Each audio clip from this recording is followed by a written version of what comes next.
Hi there and welcome back to my channel. This is Sean, the Honest Book Reviewer, with another book review.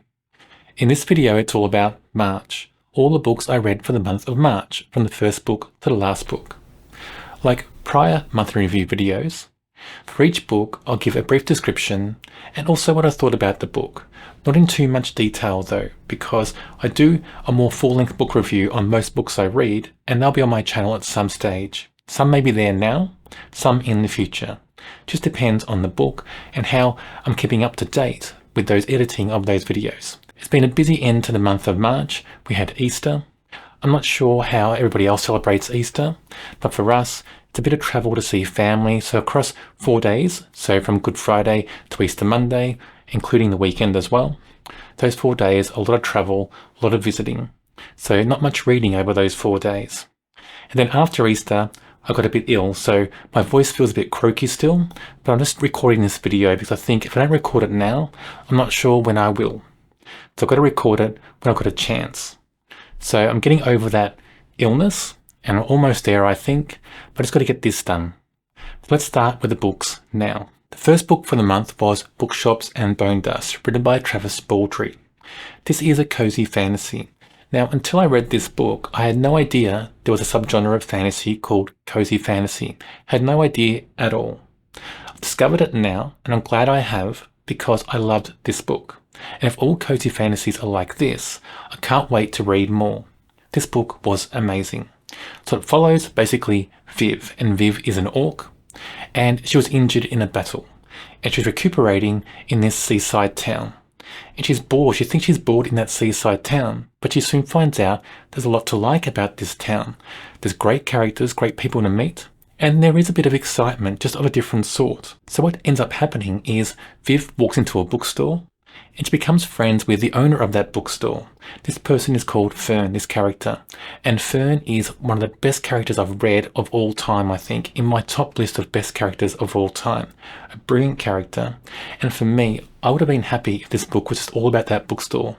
If it was just the bookstore, Fern and Viv, getting that bookstore up to scratch, getting it running again, that would have been just enough for me in that book. Would have been a brilliant read. But there's more to the whole story. I'm not going to go into the whole story here. But for me, a great book, great characters, great storylines. Everything about this book is just spot on and perfect. I really enjoyed this a lot. Then I read Don't Breathe a Word by Jennifer McMahon. And if you're a follower of my channel, you'll already know I like this author a lot. Jennifer McMahon has written some fantastic stories. This story is good. Not her best, not from my point of view anyway, but it's a good story. Very twisty, very turny, you don't know who to trust. It is past and present narrative, and I'm not a huge fan of past present narrative, but most books seem to have it anyway in the thriller or mystery genre. I seem to get that a lot in the books I read anyway. The thing with this is in the past narrative we have children characters. And Jennifer McMahon is usually an author who writes great characters, is so spot on with characters of all ages, male, female, doesn't matter. Those characters are so spot on and brilliant. In this book, in the past narrative, the child characters aren't. They feel way above their years. They feel like 6 or 7 years older than they should be. That's disappointing because it just ruins that realism in the past narrative. But the present narrative, what I liked about that is the main point of view in the present narrative. That character is not a main player in the past narrative. That felt like the present narrative was so fresh and so new because of seeing it through somebody's eyes who wasn't, a main player in what went on in the past. I enjoyed that a lot in the story. I thought that was well done, very cleverly told, and a great choice. Basically, the book is about, in the past, this young girl goes missing. And in the present, the people who knew that girl, her brother, her friend, her cousin, and, there's other people in the present narrative who met her briefly. They're kind of entwined in a mystery. It's almost like a cold case mystery, but it's very chilling, very gripping, quite twisty and turning. And like I said, you don't know who to trust. They're trying to find out what happened to the girl because they think she's come back after all these years. They don't know why. So, interesting story. I think if you like this author, give this a go, just to round out all the books this author's written. I'm trying to do that. I want to read every book Jennifer McMahon has written. So I think, this is a worthwhile thriller. And then I read The Chalk Man, written by CJ Tudor. This is CJ Tudor's debut book, and I decided to read more by this author because another booktuber loves CJ Tudor, and when I watched those videos, it just tempted me to read more by this author. So I think I read one by this author maybe a year or so ago. I haven't read any since, but I decided get into the catalogue from CJ Tudor and read more. I'm glad I did because this book is amazing. For a debut book, it's stunning. It's fantastic. It is past-present narrative, like most thrillers seem to be anyway, like I've said before, but I enjoyed both narratives very much. What I liked about this is it keeps you guessing. You don't know what's going to happen from when you turn one page to the next. You don't know what's going to happen. Anything could happen. Characters can die. Characters can get injured. Surprises happen, shocks. It's one of those books where you just think anything's possible. And I like that about this story. What I also like is the first chapter. It gripped me immediately. Hooked me into the story. It's dark, it's atmospheric, it's chilling. It really sinks claws into you when you read this story. I like this a lot. Basically, it's like a cold case mystery, but with like this sinister twist to it, and almost like a horror vibe as well. So if you like thrillers and mysteries that have this dark, sinister kind of horror vibe, it's not a horror story, it just has this kind of vibe going through that feels like a horror story, then I think you'll like this a lot. I enjoyed it a lot, got so much going for it in this book. Then I read The Drift, written by CJ Tudor, and March ended up being like a CJ Tudor month for me. I think I read 3 books by the author in this month. This book was fantastic. Another great book by this author. It's essentially 3 locked room mysteries and 3 closed circle mysteries because all the suspects from murders that happen in this kind of locked room environments, they're all in a small enclosed environment and they're all linked. They're not all family. They may be strangers, but they're linked because they're a closed circle and they're isolated. There's no one else around who could be a suspect. I found that fascinating in each of these locked-roomed mysteries. Each of them is different, but each are isolated. They're isolated in snowstorms, in snowdrifts, in blizzards, and I just like the setup of each one. They're inventive, they're intriguing, they hook you in immediately. Just the whole setup, because we get so much in this book described through character point of view. And the way it's described is brilliant. Those characters all feel brilliant to me. All those character point of views are spot on, well told. They're just described so well. And all the characters, those main characters, they all have flaws as well. They have doubts and fears. They're uncertain about certain things. They make mistakes. All these things just add to the book. And I just liked everything about this story. It plays out so well. There's great movement in the story as well. And there's great action in there as well. It's not all mystery. It's not all sitting still and thinking about things. There's great movement, great action. Its plot is so well thought out in this book. Everything plays out so well. And when things kind of intertwine, they do later on in the story, I like that as well. Because there's surprises. There's things that will shock you. There's characters that are twisty and turny. Everything about this book is just surprising. I liked everything about it. A great book. I recommend this a lot. I then read None of This Is True, written by Lisa Jewell. Now, Lisa Jewell in this book has given us a podcaster character. I guess every author wants to at least once. It's now Lisa Jewell's turn. Not saying it's a bad thing, just seems to happen a lot lately anyway. This book had me on the fence, because in some ways I thought the characters were really good. And the plot, there was all this doubt, all these questions in the story. And I like that because it keeps you guessing. But on the other side, some of the things the characters do just felt over the top. Especially towards the end. There are moments there where I thought just, hang on. How much do you want us to suspend belief? Do you want us to believe anything's possible in this story? Because you'd have to believe, to enjoy everything to the max in this book, you have to believe anything's possible. And for me, I couldn't go as far as the author wanted me to go in the end of the story. But put that aside, and when I focus on one of the characters, so one of the characters is there to be a bit tricky, be, a tricksy hobbit if you're going to be Gollum, I guess. So this character comes into the book and you have assumptions about the character. And I guarantee you those assumptions will be tested. I'm not going to tell you much about what goes on with that character, but this is the character that I think towards the end just goes a bit wonky in the story. That's disappointing because his character builds up so well, and I don't know why some authors choose to go in a different avenue towards the end of a book. So in thrillers, I find sometimes when an author gets to a certain point in a story, they make a choice. They seem to me anyway. They keep going with, the story as a whole, keep it in the same tone and feel, keep those characters going on the trajectory that makes sense. Or they go a bit bonkers with it. They go wild and they say, anything's possible, I don't care what it is, I'm going to have readers out there who are going to love it no matter what I do.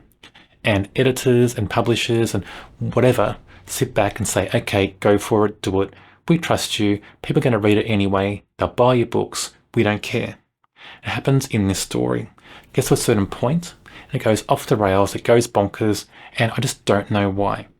I think editors, publishers, somebody should sit authors down at some stage and say, enough's enough. Keep, the book the same. There's no need to go off the rails and go bonkers towards the end of a story, especially when the book is going okay. But with the main character, the podcaster character in this book, one of the things that I thought was a bit disappointing was there's these red flag moments in the story, and this character ignores them all the time in the book. I don't like when books do that. Deliberate ignorance, and it's not a good plot device in a book. Happens a couple of times in this story. I don't think it works well in any story. Then I read The Rockpool Murder, written by Emylia Hall. It's a cozy mystery. It was an arc read for me in March. It's the third book in a series, and it's set in a small seaside town. So if you like mysteries, cozy mysteries, in small seaside town settings, I think you'll enjoy this series. Now, as books go, I liked the first book in the series a lot. This book follows on like the second book in the series, where we have great chunks of point of view chapters, not from our main characters, and that disappoints me.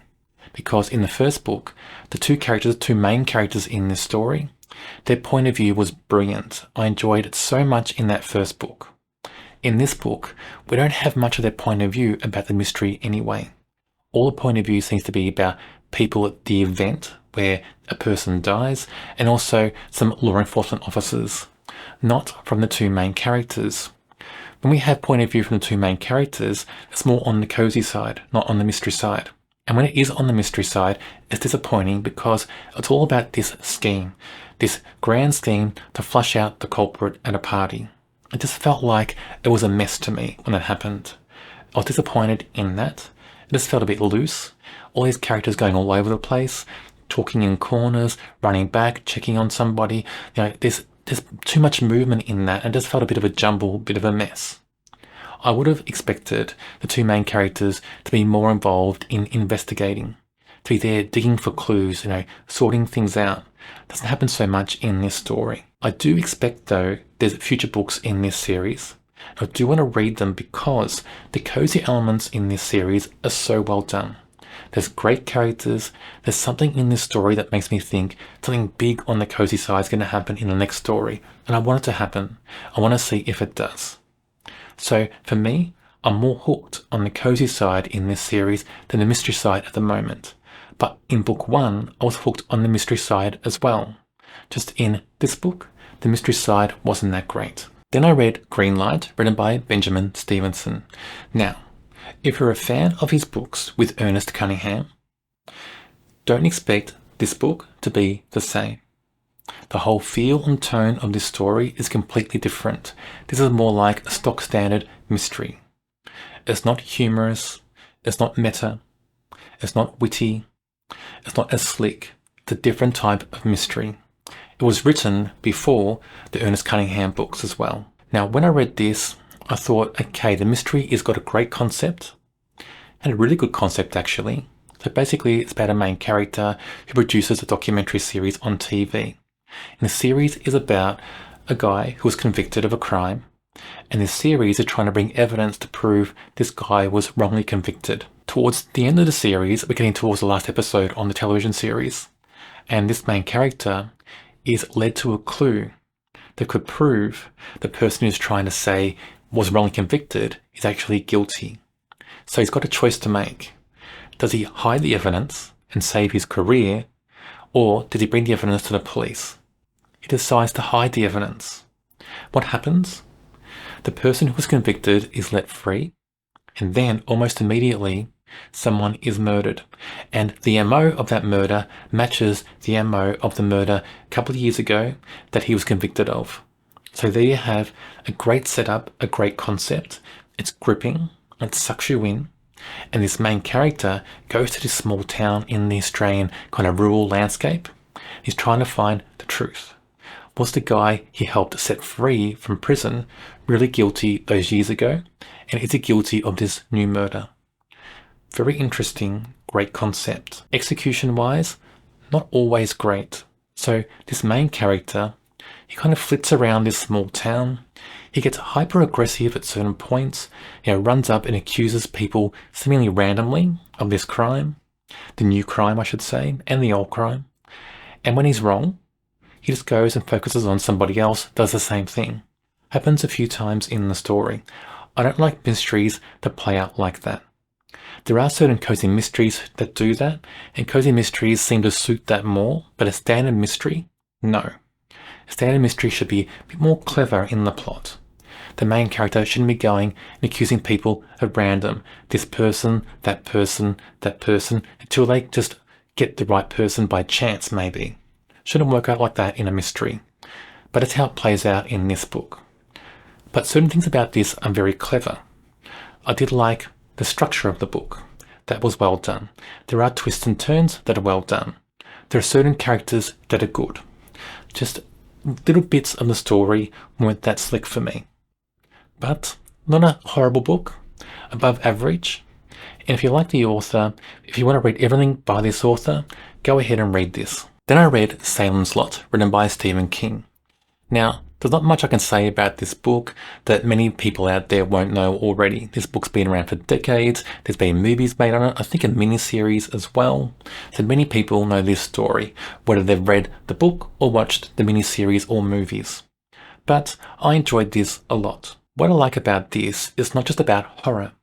It's about small towns, about survival of small towns, about small town communities, about just how small towns grow and they're affected by change, impacted by outside forces, if you will. I like that in this story. Because that's how the horror starts out. We have an outsider coming in, taking advantage of certain things, certain undercurrents in this small town environment, using that to their advantage, and gaining a foothold in this small town and kind of turning people against themselves, the community, and kind of their families and everybody in the small town as well. So that kind of describes certain things that happen in certain rural communities, I think.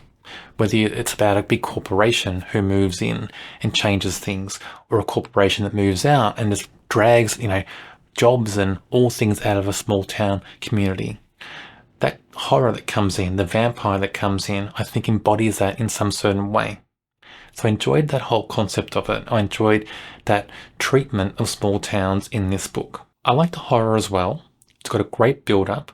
What I like about the horror, most of all, I think, is this big house that sits on this big hill and just watches over the town. If I think about something that reminds me of that, I think about, Burns Manor in The Simpsons. Monty Burns got this huge mansion on this hill that overlooks Springfield. That's like this town in this book, Salem's Lot. This vampire, this creature, this mystery moves into this big house and overlooks the whole town. And when other characters in this book, they're walking around town, driving, going about their daily lives, every time they look towards this hill, they see this house. Whether it's in the daytime, at night, whenever they see it, they look at this house and it's a bit chilling. They get chills from it. They may see a light in a window. They may see darkened windows, but they just see something changing sometimes in an environment on that hill. And it just sends shivers down their spine. So I like that in this book. That kind of recurring motif of this big house on that hill that kind of sends chills down your spine when you read this book. Very well done. So for me, this is a great book, a great Stephen King early book. I enjoyed it a lot. I then read The Housemaid, written by Frieda McFadden. It's the first book in a series. Now I enjoyed this. It's like a popcorn thriller, One of those books where you can just sit back, turn off everything and just enjoy it. You don't have to think about it too much, just enjoy the ride. That's what it's there for. It doesn't pretend to be anything else. It's very fast paced, it grips you, it drags you in. The characters are very well written. They're twisty, they're turny, they're surprising. And I like the twists and turns in the point of view narratives. This book sets you up with certain assumptions. You believe certain things, then it kind of turns a 180 and you have to believe something else because, you're wrong. Your assumptions about certain characters are wrong in this story. It's very powerful in that way. I like the way the whole thing plays out. I like that it drags you along with this story. There's no filler. There's no stopping point. No part to catch your breath. You have to keep going. And you just keep going because you want to know what happens. One of those books where it just drags you in.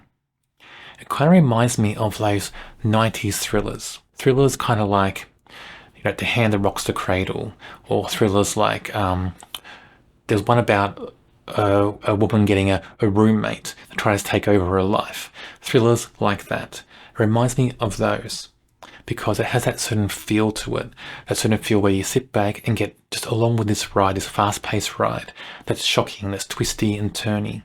Things happen that are, shocking, but they make sense in the story because it all seems to fit. This book is like that. Then I read The Woman in the Library, written by Sulari Gentill. It's a mystery, almost a cozy mystery, not quite a general mystery. It's meta, very meta, and I'm surprised I enjoyed it so much because metafiction usually doesn't work for me. But this book did, and maybe it's because of a few things. The mystery itself was brilliant, spot on. The characters are brilliant as well. I think those two things made this just so enjoyable, so engaging, it hooked me in straight away. It's almost like more than one mystery in this story as well. I think there's maybe 2, almost 3 mysteries to play out in this book, in different ways. But the main mystery is about a murder that happens in a library. And we have people who witness it not by seeing it, but by hearing a scream. So it all starts by hearing a scream in an adjoining room in a library. That kind of drags you into the story. It's like a mystery in itself. What was the scream? They try to find that out, and eventually they do and find out it was a murder. Then they're hooked. They're trying to find out more about the victim. They're trying to find out about the culprit. And it's so twisty and turny because all the characters, the 4 main characters, they all have secrets. They're all learning about each other, it seems, at the same time, but they all have secrets to hide. And when those secrets start unfolding, it adds more twists and turns and more layers into this story. This book is so controlled, so well plotted. I love this so much. I can't wait to try out more by this same author. Then I read The Fury, written by Alex Michaelides. I didn't really enjoy this at all, mainly because of the ending. Not the very end, but a certain moment in the book that leads towards the end. There's a certain moment where it goes bonkers, off the rails, and I don't know why. Another book where the author hits a certain point in the book and says, I'm going to go off on a tangent, take the characters off on this tangent as well. I don't care, I'm just going to do it. And people will just read it and they'll just love it. I'm sure this author thinks everybody's going to love this twist in the story, this turning point. I didn't. I thought it was terrible, a terrible choice. It doesn't make sense to the rest of the story. It doesn't make sense for the characters. Nothing about that point in the story where things turn, where it goes bonkers, makes sense. For me, a terrible choice to do that. I don't know why editors, publishers, why somebody doesn't say no. I'd like to know why no one says no to authors at certain points in their story. It just seems it happens so often, especially in thrillers. Not sure why, but it's happening more and more, I think. I then read The Hacienda, written by Isabel Canas. It's a horror. It's gothic in atmosphere, so I did find this very atmospheric. I did get the gothic elements in the story. I didn't find the horror that shocking. I found it okay in its build-up in some moments. I found it fitted the kind of theme of the story in most of the horror bits that are in the story. did find sometimes that the author may have downplayed the horror too much. I think there's a certain point where authors need to go a bit further. Gothic horror can be slow burn sometimes, can be more subtle sometimes as well. But I think with the Gothic atmosphere of the house, having this dark house that's shadowy, there's cobwebs, it's a little bit run down and dusty, the horror just wasn't strong enough for me in a lot of those moments in the story. Now, the ending of this story is another example where it's just too bonkers. It doesn't make sense to the rest of the story. It's just crazy, basically. I can't believe the ending. I can't force myself to believe it. It's just too bonkers, too off the rails, and I don't get it. I don't get the character choices the author's trying to make in the book for that ending. So for me, terrible ending. There's romance in this book as well, and I think that romance angle was overpowering everything in the story at certain times, too often. I don't mind a bit of romance in a book. I don't mind it, but it doesn't need to be the strongest element, especially in a book like this, where it's meant to be Gothic horror. The romance doesn't need to overpower everything else, but it did in this book. So for me, disappointing for a few reasons. Death Comes to Marlow, written by Robert Thorogood. It's a cozy mystery, second book in a series. This is a locked room mystery. For some reason this year, I've read many locked room mysteries. Not sure why, just seems to be the case so far this year. I've enjoyed most of them a lot. This one was great. Well plotted, well structured, the characters are great. There are so many characters that you suspect in this story. So it's great in a book like this to have many suspects, especially in a locked room mystery where there's nobody in the room. So who can you suspect? And we don't even know who's in the house at the time as well, because the murder takes place at like a pre-wedding party and everybody is outside, it seems, when the person dies. So you just don't know who a suspect is. You're guessing here and there, and the book takes you on that journey so cleverly. There are clues that kind of make you think this person's guilty and that person's guilty. So the red herrings in this book are so well done. The three main characters in this story that we met in the first story, they have great development and growth in this book, all of them, and that growth and development is very real, very true to the characters and to the story as well. Everything makes sense. I liked everything about this book. The characters, the mystery, the way the red herrings play out, the way, your assumptions about certain characters are either proven true or false, depending how clever you are, reading the clues and learning who the culprit is. I was wrong about the culprit. I didn't guess correctly. But for me, I enjoy the whole ride. I love cozy mysteries, and I enjoyed this one very much. The Emylia Women, written by Kelli Hawkins. This is a psychological thriller, and it focuses on three women in the same family, so three generations. Grandmother Joyce, her daughter Nicola, and Nicola's daughter Abby. Abby is a teenager at high school. They're living in the same small community, and this is about secrets. Secrets from the past, secrets that are happening in the present as well, and how those secrets in the past, come to haunt you in later life.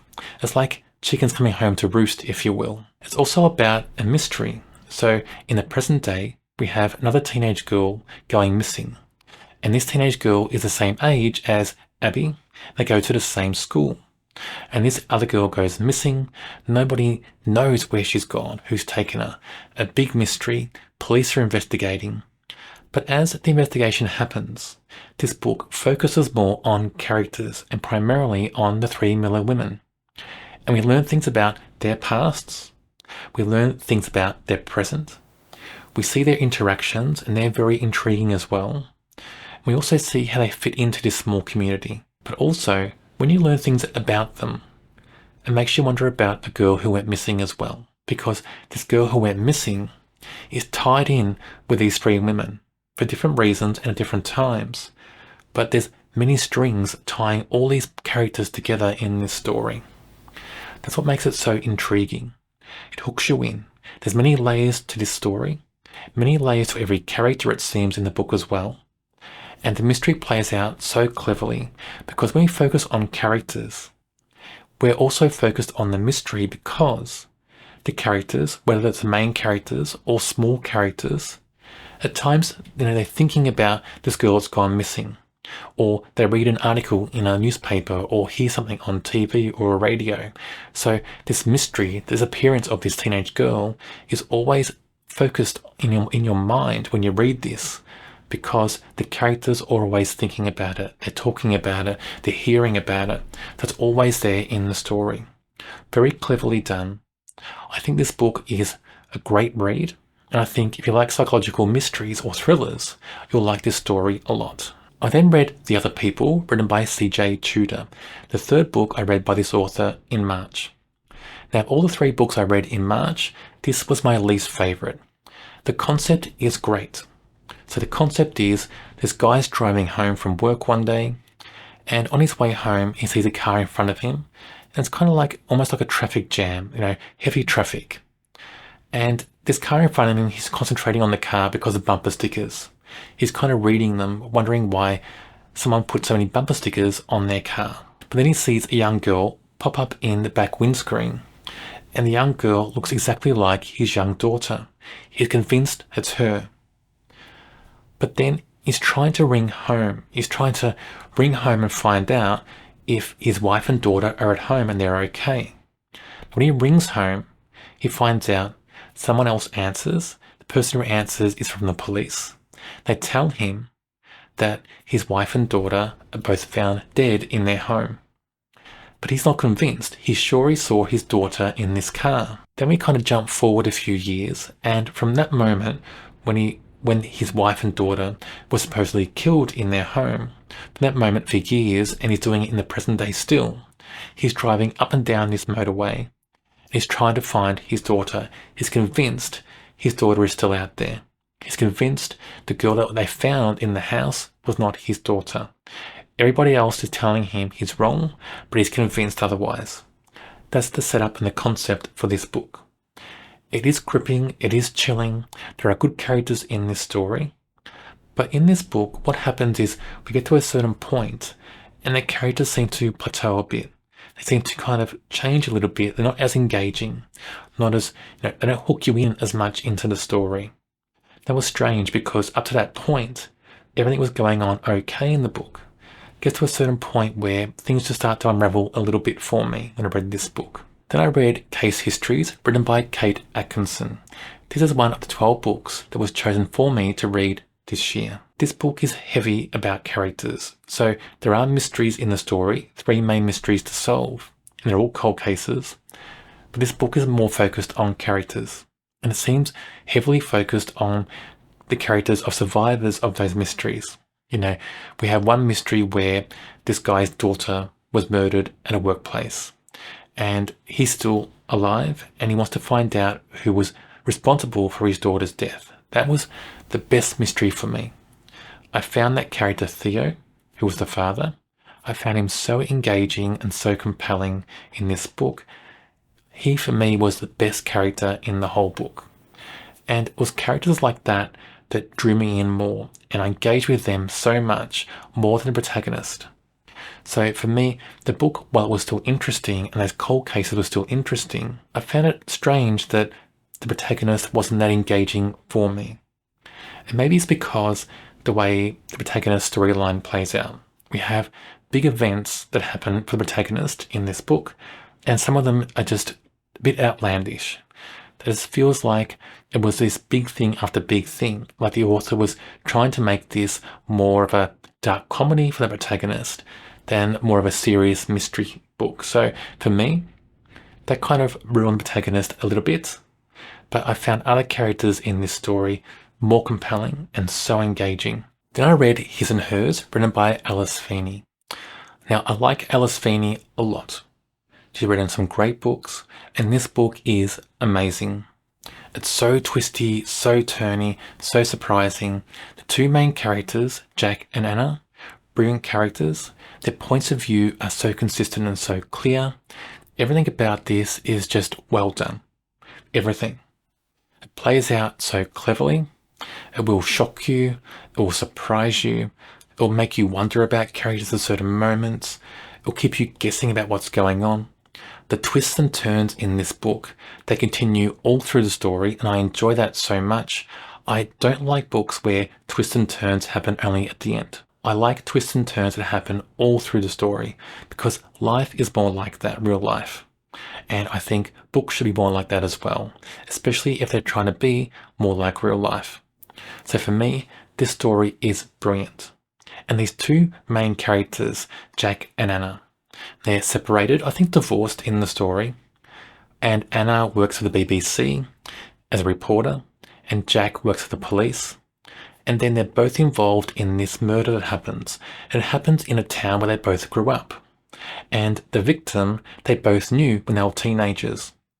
And there's little things, little clues at that crime scene that kind of just drag these two characters further into the mystery.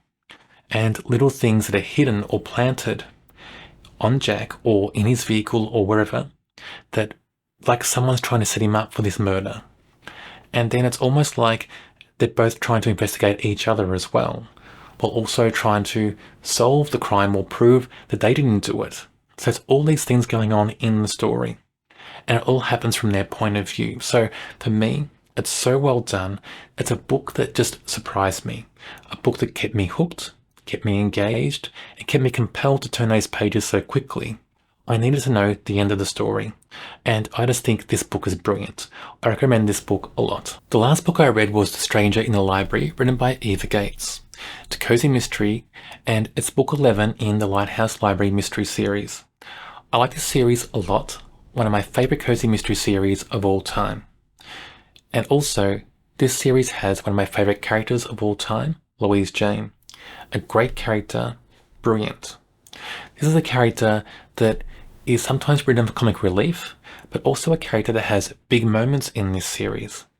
What I like about this character is she's so consistent. She has these little quirks that are very consistent, but make sense to the character. So they're not quirks that make this character just seem strange all the time. Or, sometimes I think authors just write quirks in the characters to add more quirks. This character's not like that. The quirks are very consistent. They all make sense to who the character is. And they just kind of round the character out much more than making her just strange. One of her quirks is she always believes in spirits and ghosts. She always thinks spirits and ghosts may be behind crimes that happen, even murders. She's always trying to hold a seance to find out clues. Happens in this book as well, and I like that about this character. It's not bringing in paranormal aspects into the story, it's just having a character that believes in the paranormal. There's other things about the character as well that round the character out. So Louise Jane for me is a very strong character, a brilliant character, and a standout character in this story. And this book is about two mysteries, about a murder mystery and an art mystery. And I liked the art mystery much more, because that felt like a treasure hunt, and I like treasure hunt kind of stories. And I like the way it played out in this book. And also, in that treasure hunt kind of art mystery, it made Louise Jane and our protagonist Lucy work closely together in this book. And it kind of made it so these two characters are becoming friends in the story. I think they should have been friends earlier on, but in this book you get a feeling they're going to be friends from now on. There are big things happening in this story, big kind of life-changing moments for Louise Jane, my favourite character, and I'm just wondering what's going to happen in the next book, because after reading this, I think there's more books in this series to come, and I hope there are, because this series is so good. There you have all the books I read in March, and I hope some of these books sounded interesting to you. So even in books that I didn't enjoy overall, there are certain things in those books that I found enjoyable. And I think that in almost every book I read, I can find something that is enjoyable, that's well done. Doesn't mean I like the entire book, but there's something there, some little ray of sunshine, little golden moment that is well done. So I like trying to find those little moments in stories. They're like little treasures sometimes in a book. I think in almost every book I read in March, there's something in there that felt like that. On my channel, I review books of all different genres. Check out my channel and subscribe. On the screen now is a link to another video for a book I'm sure you'll enjoy.